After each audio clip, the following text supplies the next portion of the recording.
യുഡിഎഫിലെ ആദ്യത്തെ സ്ഥാനാർത്ഥി പ്രഖ്യാപനം നടത്തി കെപിസിസി പ്രസിഡന്റ്. ബേപ്പൂരിൽ PV അൻവർ ജയിച്ചു വരുമെന്ന് സണ്ണി ജോസഫ്. മുഹമ്മദ് റിയാസിനെ എലത്തൂരിൽ മത്സരിപ്പിച്ചേക്കുമെന്ന് അഭ്യൂഹം. തദ്ദേശ തെരഞ്ഞെടുപ്പിലെ കണക്കുകൾ പ്രകാരം ബേപ്പൂരിൽ മുഹമ്മദ് റിയാസിനെ വെല്ലുവിളികളേറെ. മുസ്ലിം ലീഗ് നേതാക്കളുമായി കൂടിക്കാഴ്ച നടത്തിയ അൻവർ പ്രചാരണ പരിപാടികൾ ആരംഭിച്ചു.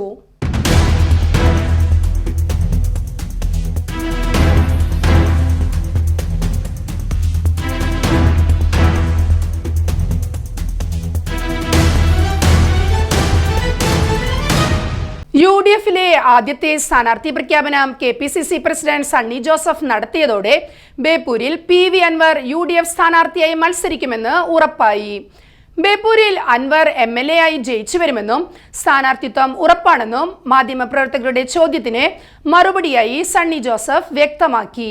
ഔദ്യോഗിക പ്രഖ്യാപനത്തിന് ദിവസങ്ങൾക്ക് മുമ്പ് തന്നെ അൻവർ മണ്ഡലത്തിൽ പ്രചാരണം ആരംഭിച്ചിരുന്നു എന്ന ചോദ്യത്തിനോടായിരുന്നു അദ്ദേഹത്തിന്റെ പ്രതികരണം. 1991 നിയമസഭാ തെരഞ്ഞെടുപ്പിൽ കോലിബി സഖ്യത്തിലൂടെ ശ്രദ്ധേയമായ ബേപ്പൂർ മണ്ഡലം വീണ്ടും രാഷ്ട്രീയ ശ്രദ്ധാകേന്ദ്രമാവുകയാണ്. പൊതുമരാമത്ത് മന്ത്രി PA മുഹമ്മദ് റിയാസും PV അൻവറും തമ്മിലുള്ള മത്സരത്തിനാണ് ഇതോടെ കളമൊരുങ്ങുന്നത്.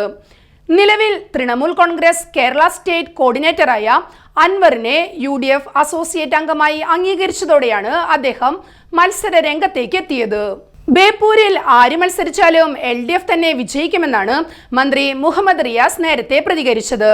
അതിനിടയിൽ NCP മത്സരിക്കുന്ന എലത്തൂർ സീറ്റ് CPM ഏറ്റെടുത്ത് റിയാസിനെ അവിടെ മത്സരിപ്പിക്കുമെന്ന് അഭ്യൂഹങ്ങൾ ഉണ്ടായിരുന്നെങ്കിലും കഴിഞ്ഞ തവണ ഘടകകക്ഷികൾ മത്സരിച്ച അതേ സീറ്റിൽ തന്നെ അവർ ഇത്തവണയും മത്സരിക്കാനാണ് നിലവിലെ ധാരണ. ഒപ്പം വലിയ വികസനങ്ങൾ നടത്തിയതിന്റെ പ്രചാരണം നടക്കുമ്പോൾ റിയാസിനെ പോലെയുള്ള ഒരു വ്യക്തി മണ്ഡലം മാറി മത്സരിക്കുന്നത് മറ്റുള്ളവർ ആയുധമാക്കുമെന്നുമാണ് CPM കണക്കുകൂട്ടൽ. 2021 നിയമസഭാ തെരഞ്ഞെടുപ്പിൽ 28,747 വോട്ടിന് വിജയിച്ച സ്ഥാനത്ത് തദ്ദേശ തെരഞ്ഞെടുപ്പ് കഴിഞ്ഞപ്പോൾ 1,340 വോട്ടിന്റെ മേൽക്കൈ മാത്രമേ ഇടതുപക്ഷത്തിനുള്ളൂ എന്നത് മണ്ഡലത്തിൽ റിയാസിനെ കാര്യങ്ങൾ അത്ര എളുപ്പമല്ലെന്ന സൂചന നൽകുന്നു.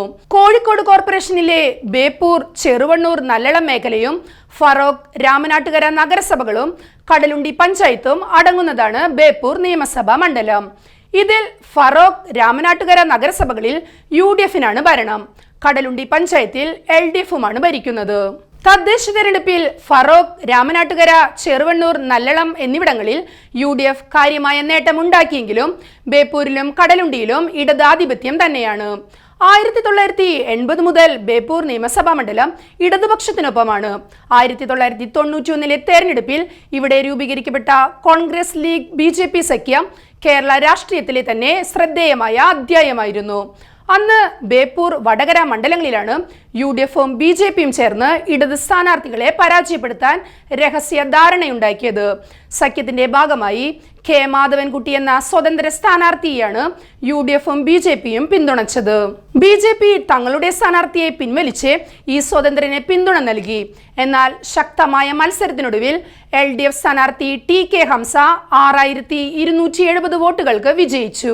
നിലവിലെ MLAമാർ അതത് മണ്ഡലങ്ങളിൽ മത്സരിക്കണമെന്നാണ് CPMലെ ധാരണ. മണ്ഡലത്തിൽ 5 വർഷം കൊണ്ട് നടത്തിയ വികസന പ്രവർത്തനങ്ങൾക്ക് പുറമെ വ്യക്തിപരമായ സൗഹൃദങ്ങളും തുണയ്ക്കുമെന്നാണ് റിയാസിന്റെ വിശ്വാസം. അതേസമയം പിണറായി സത്തിനും മരിമോൻസത്തിനുമെതിരായി PV അൻവർ പ്രചാരണം നേരത്തെ തന്നെ ആരംഭിച്ചിരുന്നു. നിയമസഭാ തെരഞ്ഞെടുപ്പിൽ മത്സരിക്കുകയാണെങ്കിൽ ബേപ്പൂരിൽ മുഹമ്മദ് റിയാസിനെതിരെ ആയിരിക്കുമെന്ന് അൻവർ UDF നേതാക്കളോട് പറഞ്ഞിരുന്നു. കുടുംബാധിപത്യ രാഷ്ട്രീയം അവസാനിപ്പിക്കാനുള്ള പോരാട്ടമെന്നാണ് അൻവർ ബേപ്പൂർ പോരിനെ വിശേഷിപ്പിക്കുന്നത്. നിയമസഭാ തെരഞ്ഞെടുപ്പിൽ മത്സരിക്കുകയാണെങ്കിൽ ബേപ്പൂരിൽ മുഹമ്മദ് റിയാസിനെതിരെ ആയിരിക്കുമെന്ന് അൻവർ UDF നേതാക്കളോട് പറഞ്ഞിരുന്നു.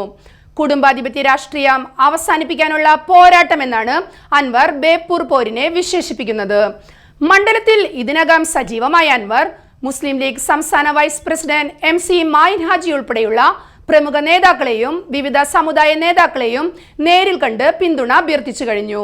റിയാസിനെതിരെ ബേപ്പൂരിൽ അൻവർ മത്സരിക്കുന്നത് UDFിന് ഗുണകരമാകുമെന്നാണ് മുന്നണിയുടെ വിലയിരുത്തൽ.